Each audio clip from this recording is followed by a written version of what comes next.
सभी किसान भाई और व्यापारी बंधुओं को मेरा नमस्कार। कैसे हैं आप लोग? आज है 22 जुलाई। आप देख रहे हैं कमोडिटी समीक्षा, आपका अपना चैनल। हल्दी पे फिर से अपडेट लेके हाजिर हूं मैं। और जिस तरह से हल्दी का मार्केट अभी मूवमेंट ले रहा है, काफी सारी दुविधाएं बनी हुई है मार्केट में। ऊपर जाएगा, नीचे जाएगा, क्योंकि जिस हिसाब से आज सर्किट लगते हुए दिखे थे, 4% से ज्यादा की गिरावट, 5% से ज्यादा की गिरावट, लगभग 6% तक की गिरावट होते हुए दिखी थी। उसके बाद फिर 2 बजे के बाद जो मार्केट में रिकवरी आई, लगभग लगभग 1000 पॉइंट तक मार्केट सुधरते हुए दिखा, लेकिन रेड निशान में ही बंद हुआ।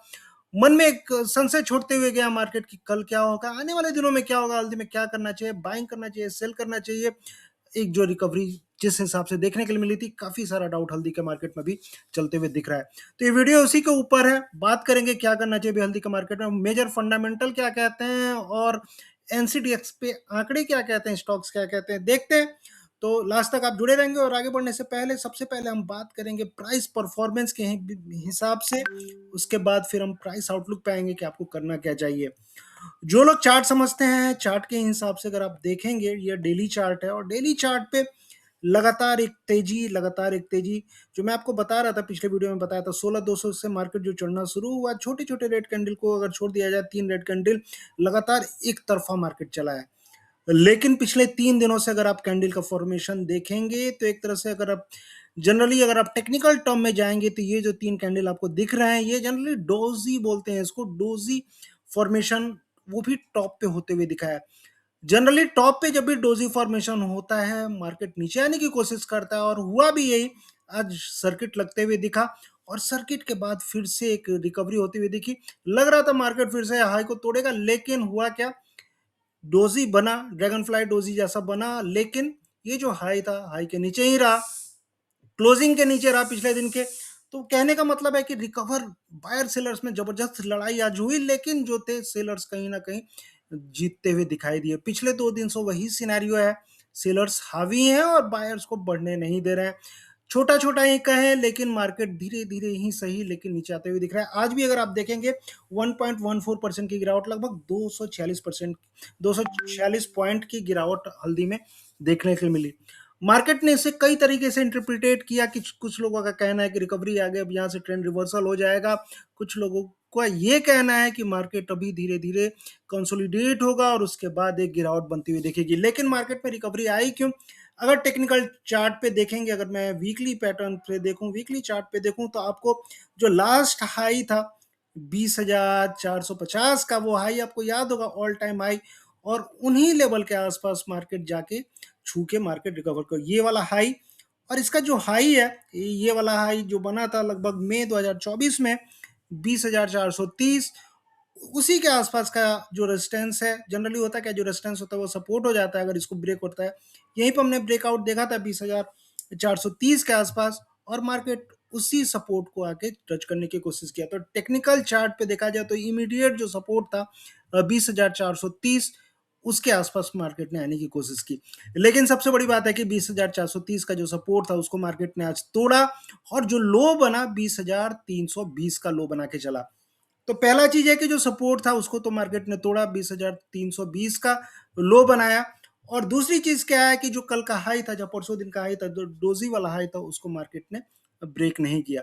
तो कहने का मतलब है कि ये जो बोल रहे हैं कि ट्रेंड रिवर्सल हो गया, ट्रेंड रिवर्सल मेरे हिसाब से अभी नहीं होना चाहिए। इसके ऊपर भी हम बात करेंगे। पहले फंडामेंटल समझने की कोशिश करते हैं और ओपन इंटरेस्ट समझने की कोशिश करते हैं कि एनसीडीएक्स पे भी कितना ओपन इंटरेस्ट है। अगर एनसीडीएक्स अपने क्लाइंट का पोजीशन रिलीज करता है टॉप 10 क्लाइंट्स में, उसमें अगर आप देखेंगे टोटल, अगर अगस्त वायदा, अक्टूबर वायदा, सबको मिला लिया जाए, जो मेजर मेजर है टॉप 10 क्लाइंट्स के हिसाब से, 32,895 का जो नंबर, अगर आप इसको सेग्रीगेट करेंगे, तो 18,655 टन लॉन्ग पोजीशन बने हुए हैं और 14,240 टन की शॉर्ट पोजीशंस बने हुए हैं। बायर्स अभी भी बैठे हुए हैं, लेकिन एक चीज आप देखेंगे, अगर बाइंग के साइड से देखेंगे, तो बड़े बड़े पोजीशन बाइंग के साइड में बैठे हैं। ऊपर से अगर टॉप 5 देखेंगे, सेलिंग के साइड में जो पहला नंबर वाला पोजीशन है, वो बाइंग से ज्यादा है। कहने का मतलब है कि जो सेलर्स हैं, सेलर्स के हिसाब से जो रिटेल सेलिंग आनी चाहिए, जो वो सेलिंग अभी मार्केट में सेलर्स के हिसाब से नहीं आई है। बड़े लोग की साइड से भी सेलिंग ज्यादा नहीं आई है, ज्यादातर बाई के साइड्स में ही लोग बैठे हुए हैं। लेकिन जिस हिसाब से मार्केट ओवरबॉट में भी चल रहा है, काफी दिनों से चल रहा है, आरएसआई लगातार ऊपर बना हुआ है, तो क्या ये पोजीशन ऐसे ही कंटिन्यू रखेंगे लोग? मार्केट में तरह-तरह की बातें हैं, सेलिंग पोजीशन, बाइंग पोजीशन को लेके, लेकिन ये जो कंटिन्यूएशन, ये कल का नंबर मैं दिखा रहा हूँ, आज ये नंबर चेंज हो गए, हो सकता है आज सेलर्स की पोजीशन बढ़ती हुई दिखाई दे और कल एनसीडीएक्स के नंबर आएँगे भी, बायर्स और सेलर्स के, लेकिन कल तक ये पोजीशन थी और आज जिस हिसाब से सिचुएशन चेंज हुआ है, मुझे लगता है कि ये नंबर बिल्कुल चेंज हुए रहेंगे। नेक्स्ट वीडियो में आपको दिखाऊँगा कि शॉर्ट के साइड में लोग पोजीशन बढ़ाने शुरू कर दिए हैं। तो कहने का मतलब है कि बायर्स और सेलर्स के हिसाब से देखेंगे तो बाइंग के साइड में कल पोजीशन ज़्यादा थी, लेकिन अब सेल साइड में मुझे लगता है कि बढ़ते हुए दिखनी चाहिए। बाकी फंडामेंटल के हिसाब से अगर आप बात करें तो हाल-फिलहाल में जो एक्सपोर्ट के डेटा आए थे हल्दी का, 2 दिन पहले गवर्नमेंट ने एक्सपोर्ट के आंकड़े रिलीज़ किए थे और उसमें हमने देखा था बांग्लादेश में लगभग उन 49%, मई महीने में 49% की गिरावट बांग्लादेश के एक्सपोर्ट में बनती हुई देखी थी। साल दर साल अगर देखेंगे अप्रैल में क्यूमुलेटिव नंबर 34% की गिरावट, यानी कि जो सबसे बड़ा खरीदार है बांग्लादेश, पिछले साल 5600 टन के आसपास की हल्दी खरीदी थी, इस बार सिर्फ 2800 टन की हल्दी बांग्लादेश ने खरीदी है। मई महीने में चाइना के साइड से बाइंग आई 566 टन की और ये नंबर थोड़े बढ़ा के दिखाए जा रहे हैं, लेकिन जो टोटल एक्सपोर्ट है 18,960 टन, उसके कंपेयर में चाइना का नंबर कितना कम है। मैंने पिछले वीडियो में बताया था आपको कि ऊँट मुँह के मुँह में जीरा के समान है चाइना का एक्सपोर्ट, तो इस नंबर को उतने ज़्यादा तजव्वो आपको नहीं देनी चाहिए। तजव्वो आपको देनी चाहिए मिडिल ईस्ट के नंबर से, और मिडिल ईस्ट में यूएई के नंबर अगर आप देखेंगे 1458 टन के आसपास की हल्दी यूएई में गई थी, 1% कम है। सऊदी अरेबिया में 873 टन, 6% बढ़ी है। वहीं अगर आप अन्य कंट्रीज में देखेंगे, ईरान में 737 टन, 18% की गिरावट। जॉर्डन में भी बढ़ोतरी होती हुई दिखी है। तो कहने का मतलब है कि मिडिल ईस्ट में ज़्यादा गिरावट नहीं है हल्दी में। सबसे ये ताज्जुब वाली बात है कि मिडिल ईस्ट में जो एक्सपोर्ट हुआ है, नॉर्मल हुआ है, बहुत ज़्यादा गिरावट नहीं है। ईरान में लड़ाई चूँकि चल रही है तो ईरान में गिरावट है, लेकिन अन्य कंट्री जो है, यूएई हुआ, सऊदी अरेबिया हुआ, जॉर्डन हुआ, इन सारी कंट्रीज में हल्दी गई है। तो कहने का मतलब है कि आगे चल के जो संभावनाएं बन रही थी कि लड़ाई के चलते मिडिल ईस्ट से डिमांड नहीं आ रही है और आगे चल के मिडिल ईस्ट से अच्छी खरीदारी होगी, ये संभावना थोड़ी सी धूमिल पड़ती हुई दिखी है। ओवरऑल एक्सपोर्ट के नंबर देखेंगे तो 18,960 टन के आसपास के हल्दी का एक्सपोर्ट मई के महीने में हुआ था, पिछले साल के कंपेयर में 1.3% कम है। जो मेजर बाइंग कंट्रीज थी, चीन, ओमान, तुर्की, जापान और जॉर्डन। लेकिन अगर वॉल्यूम वाइज देखेंगे तो चीन का आपको मैंने ऑलरेडी बता ही दिया। उसके अलावा जॉर्डन वॉर्डन का देखेंगे तो 500 टन, चाइना 566 टन। तो कहने का मतलब है कि परसेंटेज के हिसाब से, मुझे वॉल्यूम के हिसाब से जो मेजर बायर है, बांग्लादेश से अभी भी डिमांड कम है और आगे भी डिमांड कम रहने की संभावनाएं बन रही हैं। अब बात कर लेते हैं, ये तो रहा एक्सपोर्ट के साइड से। अब बात करते हैं थोड़ा हम गवर्नमेंट के नंबर, जो काफ़ी ज़्यादा इंपॉर्टेंट है, और जो लोग बोलते हैं कि गवर्नमेंट के नंबर्स काफ़ी ज़्यादा इंपॉर्टेंट है, कितनी सप्लाई आ रही है। हर कोई एक्सपोर्ट के अराइवल्स का नंबर देता है, लेकिन गवर्नमेंट के नंबर्स को ज़्यादा तवज्जो देनी चाहिए। जुलाई का महीना है और जुलाई 2026 आपकी स्क्रीन पे दिख ही रहा होगा। ये गवर्नमेंट का जो एजी मार्केट का वेबसाइट है, उससे मैंने निकाले हैं। 30,884 टन के नंबर यहाँ पे गवर्नमेंट के नंबर दिखाए जा रहे हैं। पिछले साल जुलाई में कितने थे? 14,223 टन। मैं थोड़ा जूम कर लेता हूँ, आप खुद देखिए। जुलाई 2025 हल्दी का जो अराइवल्स का नंबर है 14,223 टन, और अभी जुलाई में इस साल हल्दी का जो नंबर दिखाया जा रहा है 30,884 टन। तो कहाँ से शॉर्टेज आ गई? जो मार्केट में हम अफवाह फैलाई जा रही है कि हल्दी का शॉर्टेज है, शॉर्टेज बिल्कुल भी नहीं है। हर बढ़ते भाव पे अराइवल्स निकाले जा रहे हैं, लगातार अराइवल्स निकाले जा रहे हैं, और मेरे हिसाब से आगे चल के और भी ज़्यादा अराइवल्स निकलते हुए दिखेंगे आपको। अप्रैल, मई, जून 3 ही महीने तो बीते हैं और इसके बाद फिर कहाँ से मार्केट में शॉर्टेज आ गई। भविष्य में कितनी शॉर्टेज रहेगी, क्या रहेगी, वो बहुत सारी चीज़ों पे डिपेंड करता है। आगे कैसे एक्सपोर्ट रहेगा, कहीं ये कम होता हुआ एक्सपोर्ट आगे चल के शॉर्टेज को की भरपाई ना करे, ऐसा भी हो सकता है। बहुत सारी चीज़ें हैं, लेकिन जो अराइवल्स के नंबर सरकारी आंकड़ों के अनुसार आ रहे हैं, 30,884 टन के आसपास की आवक आई है। पिछले साल जुलाई में 14,923 टन की आवक थी। पिछले साल से आप देख सकते हैं दुगने से भी ज़्यादा आवक गवर्नमेंट के नंबर में दिखाए जा रहे हैं। बाकी क्या है क्या नहीं है, प्राइवेट नंबर्स आपके पास बहुत ज़्यादा व्हाट्सएप ग्रुप में घूमते रहते होंगे, उस पे ज़्यादा तजब्बो नहीं देना है। जो नंबर रजिस्टर होते हैं एपीएमसी मंडीज में, प्राइवेट मंडीज में, उसके हिसाब से मैं आपको ये बता रहा हूँ। अब आगे बढ़ते हैं मौसम के हिसाब से। मैं बहुत ज़्यादा समय नहीं लूंगा, बहुत 2-3 पॉइंट एक्सपोर्ट मैंने बताया, अराइवल्स बताया, और मौसम पे आते हैं। और मौसम का ये आज का है 22 जुलाई, और इसके हिसाब से मैंने पिछले वीडियो में भी दिखाया था और इस वीडियो में भी सेम चीज़ लिखा हुआ है।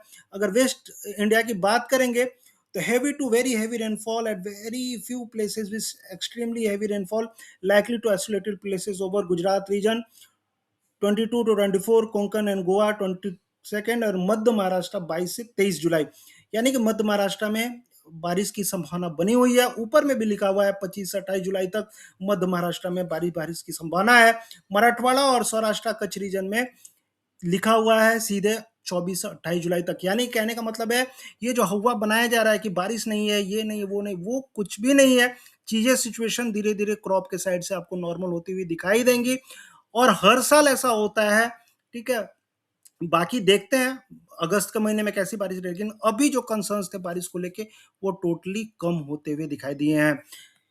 देखते हैं ओवरऑल, कहने का मेरा मतलब यही है। अभी ये भी आया था जो आता है जनरली महाराष्ट्र के जो आईएमडी के हिसाब से निकलता है फोरकास्ट, उसके हिसाब से भी 25 जुलाई तक आप देख सकते हैं विदर्भा, ईस्ट विदर्भा काफी अच्छी खासी रेनफॉल दिखाई जा रही है। मराठवाड़ा हो, मराठवाड़ा हर जगह बारिश दिखाई जा रही है। तेलंगाना में भी बारिश अभी हाल फिलहाल में गिरी है और इन सारी चीजों को देखते हुए मुझे लगता है कि जो कंसर्न्स हैं वो आपको कम होते हुए दिखाई देंगे वेदर के साइड से। तीसरी चीज क्या है, तीन चीज मैंने आपको बताई। सप्लाई के साइड से अराइवल्स का नंबर दिखाया मैंने आपको, एक्सपोर्ट के साइड से कम होता हुआ एक्सपोर्ट का नंबर दिखाया, और तीसरी चीज मैंने आपको बारिश की भी चीजें दिखाई। तो फंडामेंटली अगर कोई बोले कि दिक्कत है, बारिश को लेकर दिक्कत है, डिमांड को लेकर दिक्कत है, एक्सपोर्ट को लेकर, आप ये सारी चीजें आप खुद के अपने रिसर्च पे जाके देख सकते हैं। सबसे बड़ी बात क्या है कि ये जो मार्केट भगाया जा रहा है टोटली आप देखा जाए तो सट्टेबाजी के हिसाब से भगाया जा रहा है, बिना सिर फैर के फंडामेंटल के हिसाब से भगाया जा रहा है। और ये एक तरह से मुझे लगता है कि इन स्तरों पे जो भी बाइंग आएगी वो कहीं ना कहीं आपको फंसाने वाली होगी, क्योंकि आरएसआई भी अगर आप देखेंगे वीकली चार्ट पे भी आरएसआई भी 78-80 के आसपास पहुंच चुकी है। और आरएसआई जब भी इतने ऊपर पहुंचती है मार्केट धड़ाम होता ही होता है। पिछले साल का अगर पैटर्न अगर पकड़ेंगे, पिछले साल का पैटर्न 2023 जो मैंने पिछले वीडियो में बताया था, एक दो तीन चौथे वीक से गिरावट आनी शुरू हुई थी। इस साल भी एक दो तीन चौथा वीक चल रहा है, 2 दिन का समय बाकी है और 2 दिन के समय में हम देखते हैं क्या रहता है। लेकिन जो भी तेजी आती है, अगर मान लीजिए हाई भी तोड़ता है डोजी कैंडल का 21,800 चाहे 22,000 का भी हाई तोड़ता है, वहां पे आप देखेंगे जो बड़े लोग हैं, बड़े प्लेयर हैं, वहां पे सेल में बैठेंगे। मैं आपको फिर से बता रहा हूँ, और मार्केट बड़े प्लेयर के हिसाब से ही चलता है। तो कहने का मतलब है जो भी उछाल मिलता है आराम से बिकवाली में बैठिए और इन उछाल पे मुनाफा वसूली करके चलना ज्यादा उचित रहेगा। बाकी क्या रहता है क्या नहीं रहता है समय समय पे मैं अपडेट देते रहूंगा, क्योंकि बहुत सारा डाउट मार्केट में निकल के आ रहा था कि रिवर्सल क्यों आ गया, क्या होगा आगे क्या नहीं होगा। रिवर्सल आया है लेकिन अभी भी ट्रेंड लाइन आप देख सकते हैं वीकली चार्ट पे, ये ट्रेंड लाइन अभी भी इंटैक्ट है। और ये ट्रेंड लाइन अगर तोड़ती भी है तो जरूरी नहीं है कि ये वीकली चार्ट है, तोड़ने के बावजूद भी हो सकता है कि नीचे फॉल्स ब्रेकआउट होता है। क्योंकि आप इस टाइप से आप अक्टूबर में देखेंगे ये ट्रेंड लाइन का फॉल्स ब्रेकआउट यहाँ पे देखने के लिए मिला था। लेकिन ट्रेंड लाइन के हिसाब से भी मार्केट चल रहा है एकदम एग्जैक्ट ट्रेंड लाइन पे, और जूम करके मैं दिखाता हूँ, जिनको नहीं दिख रहा होगा उनको देखना चाहिए। और ट्रेंड लाइन के हिसाब से भी वीकली चार्ट पे भी मार्केट चल रहा है। तो कहने का मतलब ये मत सोचिए कि अभी टोटली रिवर्सल आ गया, अभी खेल बाकी है। देखते हैं 2 दिन 3 दिन 4 दिन, बहुत कुछ अभी हल्दी में होने वाला है। थोड़ा सा संभल के आपको हल्दी में ट्रेड करना चाहिए। बाकी क्या होगा क्या नहीं होगा भगवान की मर्जी, भगवान की इच्छा। बाकी जो फंडामेंटल जो चार्ट दिख रहे हैं मैंने आपको दिखाया। बाकी ज्यादा जानकारी के लिए आप इस नंबर पर मुझसे संपर्क कर सकते हैं, जुड़ सकते हैं स्पेशल रिसर्च के लिए। हमेशा हाजिर रहूंगा मैं आप लोग के लिए। बाकी मिलते हैं फिर नेक्स्ट वीडियो में। आपको ये वीडियो कैसा लगा मिलते हैं फिर नेक्स्ट वीडियो में, बताइएगा। जय हिंद, धन्यवाद, आपका दिन शुभ हो।